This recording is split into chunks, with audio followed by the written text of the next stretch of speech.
mengenal lebih dekat Desa Rantau Kasih yang lahan kebunnya dirampas perusahaan. Desa ini letaknya tidak begitu jauh kalau dibandingkan dengan Desa Muara Bio. Bahkan Pulau Tinggi di Kampar Kiri Hulu. Tidak juga sejauh Desa Baluk di 13 Kota Kampar. Itu bila ditarik jaraknya dari ibu kota provinsi, Pekanbaru. Namun desa ini terasa sangat jauh, seperti terpinggirkan. Setidaknya ini dirasakan wartawan saat datang berkunjung ke desa yang didominasi rumah-rumah terbuat kayu tersebut. Menuju ke pusat desa ini terasa sulit. Untuk mencapai pusat pemerintahan desa memang perlu perjuangan. Begitu beberapa kilometer masuk dari jalan lintas tengah, dari persimpangan jalan raya Pekanbaru Lipat Kain.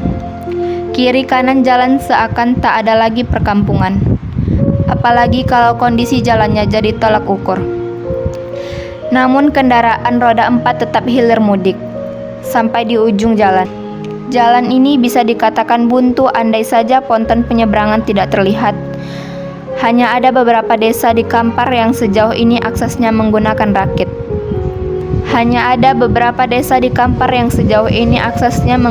Rakit penyeberangan. Tapi kalau rakit menyeberangkan kendaraan roda 4 hanya ada di Desa Rantau Kasih. Maka masyarakat tempatan tidak menyebutnya sebagai rakit, melainkan ponton.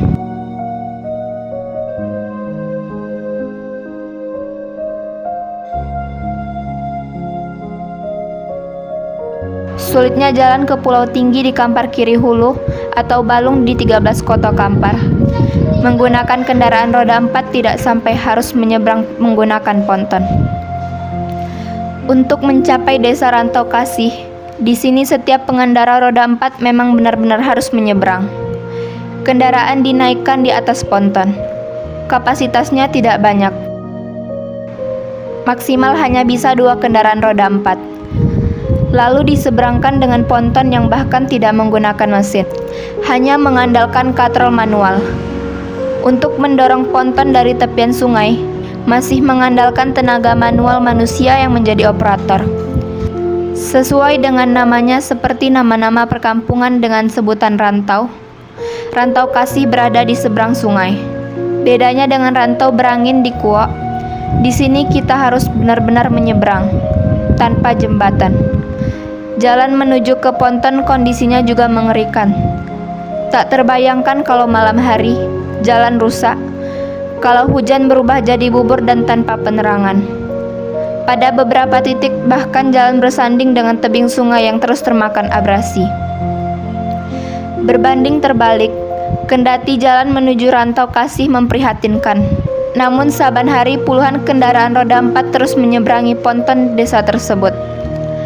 Bahkan mereka rela merogoh kocek hingga 20.000 sekali menyeberang. Ternyata, Desa Rantau Kasih ini jalan lintasnya merupakan jalan pintas. Dari Rantau Kasih, siapa saja bisa lebih cepat menuju Berserah atau Logas di Kuantan Singi atau ke Langgam. Bahkan Ukui di Pelalawan. Desa ini berbatasan langsung dengan 2 kawasan di 2 kabupaten tersebut. Posisinya terjepit oleh perbatasan Kampar yang berada di seberang sungai.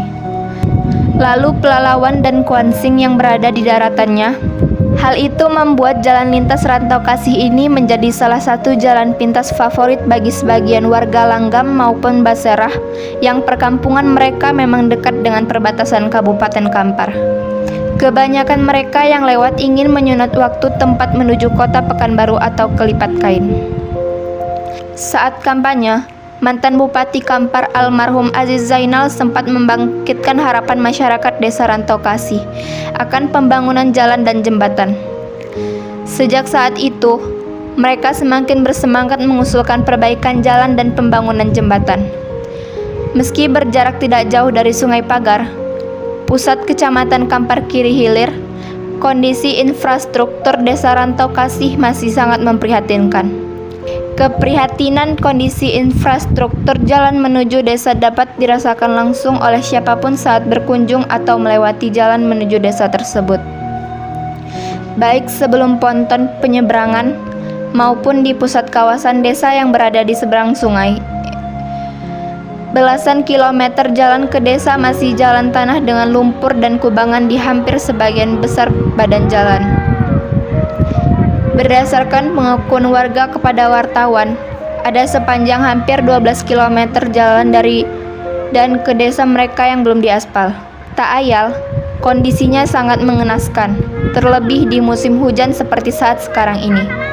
Warga mengaku sempat berharap pada jargon kampanye politik almarhum Aziz Zainal pada Pilkada 2017 lalu.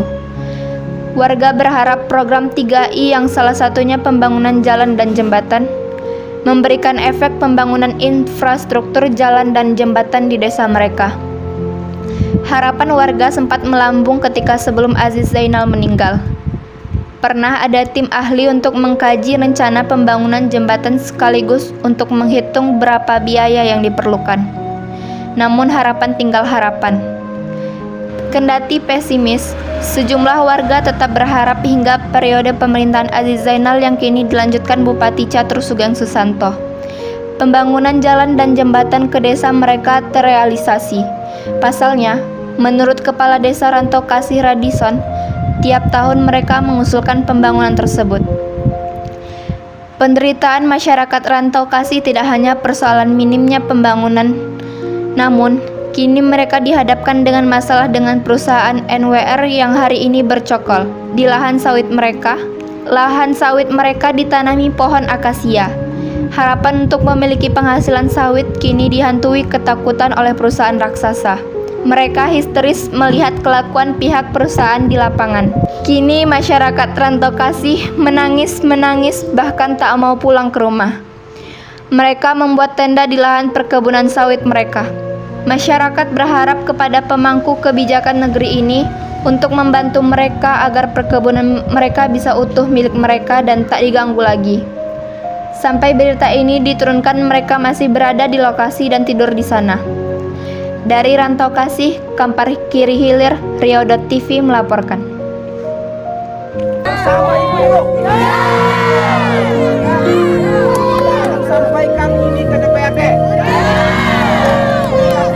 Tetap Presiden. Sama-sama. Ini negeri kita.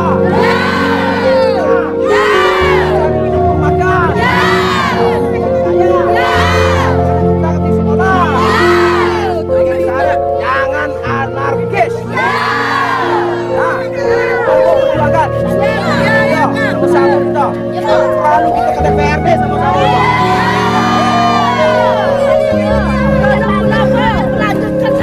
Sampai ke DPRD ya kita. Baik kita. Nah, ada yang bisa cakap presiden menjadi wakil cakap presiden. Ini agenda dulu.